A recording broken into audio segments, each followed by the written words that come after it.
Bismillahirrahmanirrahim. Assalamualaikum warahmatullahi wabarakatuh. Dengan ini akan kita membuka obrolan baru tentang berbicara tentang riba. Berhubung beliau tadi sudah diislamkan, saya ingin sekalian bertanya tentang riba. Ya, agak mengganjal dalam pikiran saya, udah lama ingin mengulik, ingin membuka permasalahan apa yang terjadi dalam riba, bahaya seperti apa yang dalam riba tersebut, khususnya buat umat Islam. Apa sih yang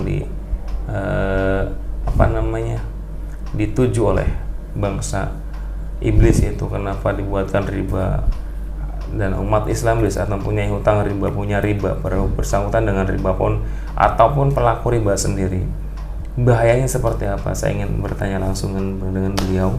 Kebetulan udah Islam jadi enak nanya-nanyanya. Sekarang berbentuk manusia wujudnya, sallallahu alaihi Muhammad. Mas Buto, sampean tahu tentang dunia riba di alam gaib?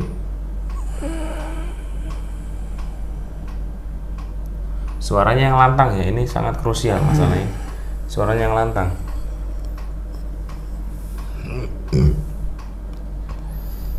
Apa pandangan secara gaibnya tentang riba? Riba itu sebenarnya salah satu taktik dari bangsa iblis. Suaranya berbesar. Antek-anteknya untuk menghasut manusia mendapatkan keuntungan berkali-kali lipat dari apa yang dipinjamkannya.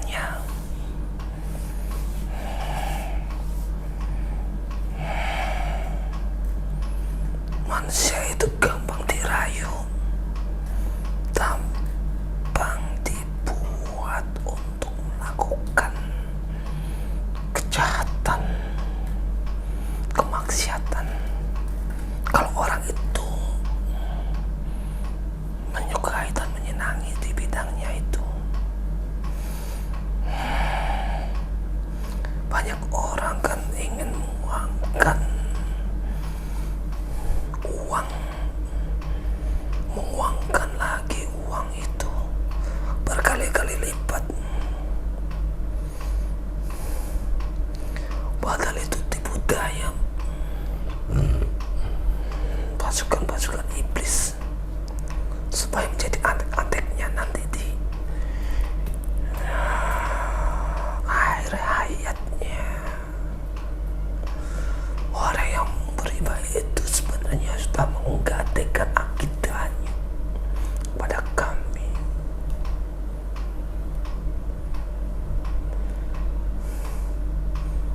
Karena riba itu memang sudah ada yang dilarang, tapi manusia itu ngakalinya bagaimana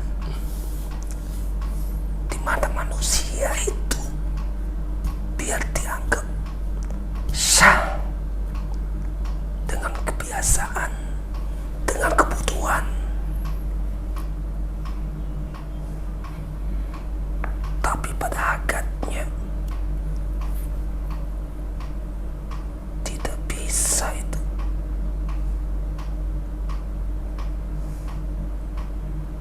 Nah itu kalau ada kan ada bank syariah katanya. Apa itu bank syariah? Itulah hukum manusia. Hukum manusia. Sekali lagi hukum manusia. Bagaimana mengakali, bagaimana caranya di pandang manusia itu dianggap sah.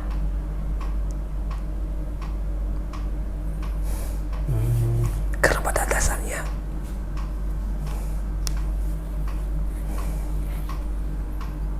sangat-sangat tipis dan hukumnya itu tidak bisa dilihat secara nyata. Tapi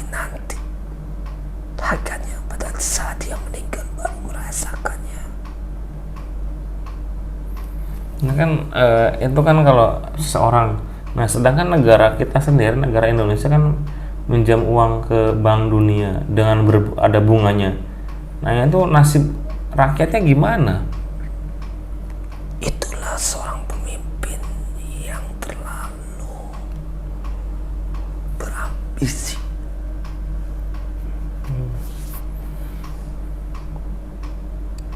Bagaimana dia tidak tahu untuk mensejahterakan, mengayomi, dan mempertanggungjawabkan nanti di akhiratnya itu. Nggak, Karena orang pemimpin itu harus tahu sumber keadilan untuk rakyatnya itu bagaimana.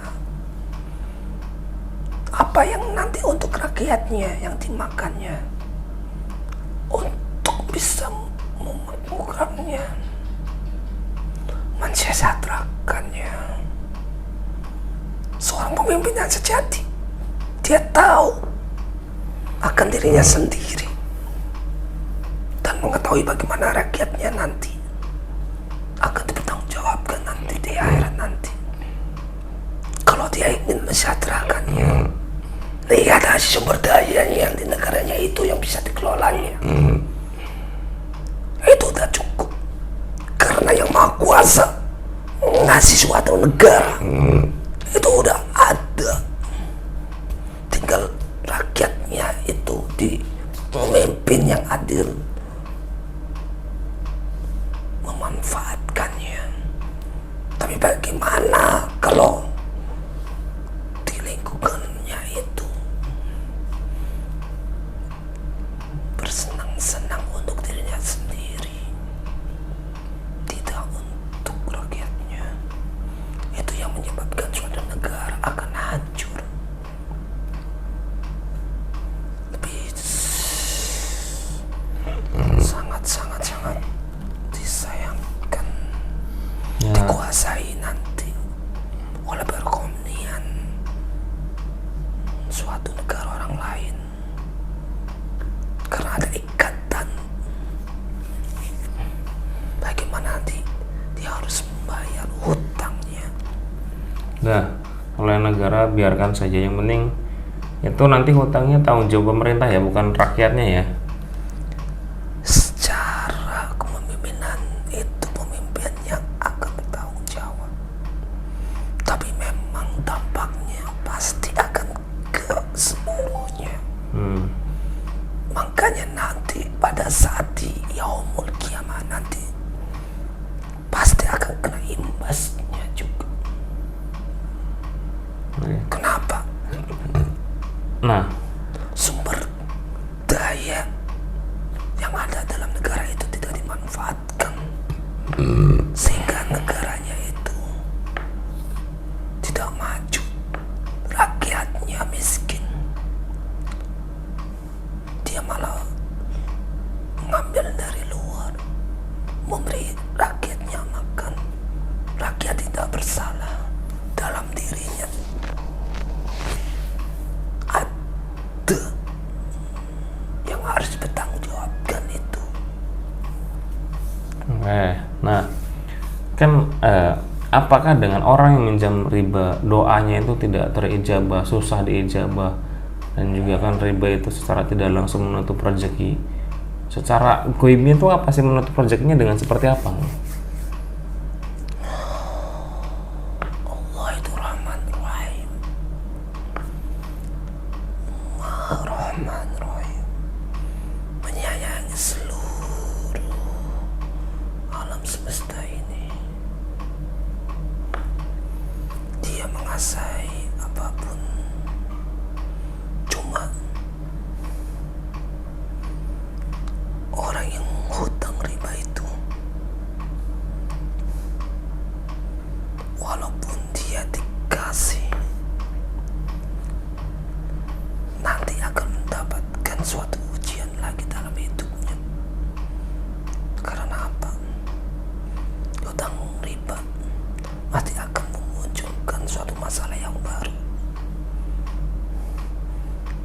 Ekonominya akan merosot, keluarganya akan hancur, masalah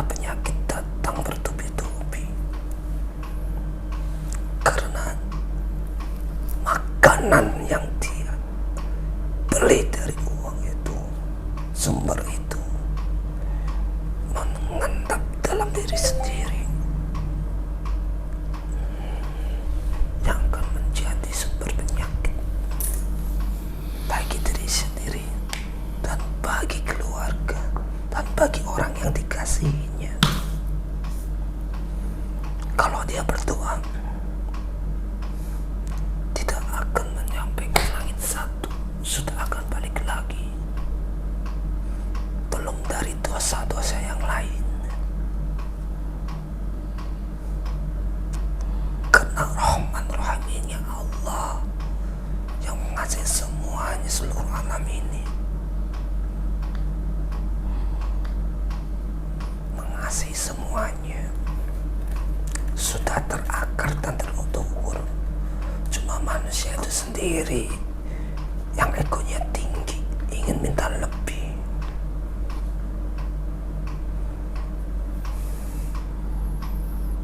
Oke. Ya, luar biasa ya. Tentang riba mungkin tidak bisa dibahas, tidak bisa diobrolkan dengan waktu yang singkat. Ini sangat luar biasa bahayanya.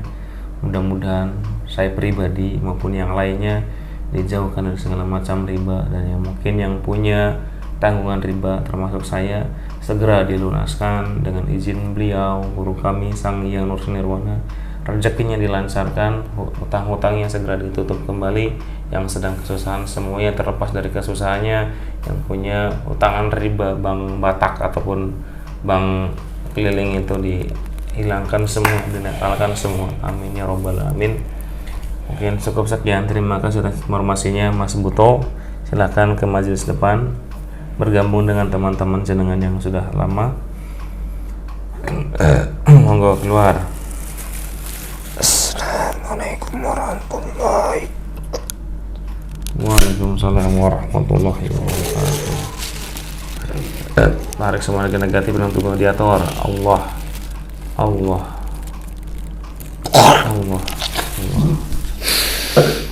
Sallallahu alaihi Muhammad. Terima kasih buat kesetiaannya sahabat Sanderka dari manapun berada. Mudah-mudahan setiap konten yang kami buat ada sedikitnya, minimal ya sedikitlah, bisa membantu menambah wawasan, menambah keimanan dalam diri kita pribadi menjadi manusia yang lebih baik. Yang terlebih tadi membahas tentang riba. Subhanallah, na'udzubillahi min dalik. Mudah-mudahan kita selalu terhindar dari segala macam riba, bentuk riba yang samar sampai yang benar-benar nyata dengan jelas. Karena juga banyak yang syariah ya, itu kan hanya nama tapi aktualnya tetap dalam perbankan. Kita tidak menyalahkan, gunakan bank itu sebijak mungkin. Jangan jadikan sebagai batu loncatan buat meminjam uang. Kesusahan sebagaimanapun ya sebaiknya jangan minjam ke bank yang notabene jadi riba. Cukup sekian, wabillahi taufiq wal hidayah. Wassalamualaikum warahmatullahi wabarakatuh. Salam santri keder.